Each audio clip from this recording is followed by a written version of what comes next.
Aftermath video of Beasley Knob, our ruck sliders. Definitely got some use.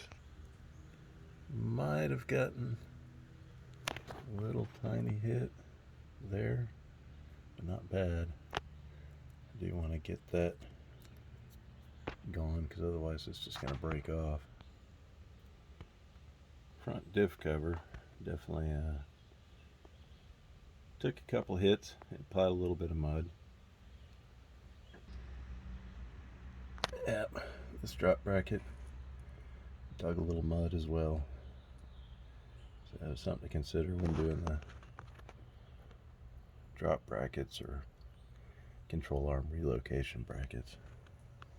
I can get into it a little bit. Got some fresh pinstripes, but probably nothing that'll buff out. Honestly, Sandy did pretty darn good, so I'm really happy.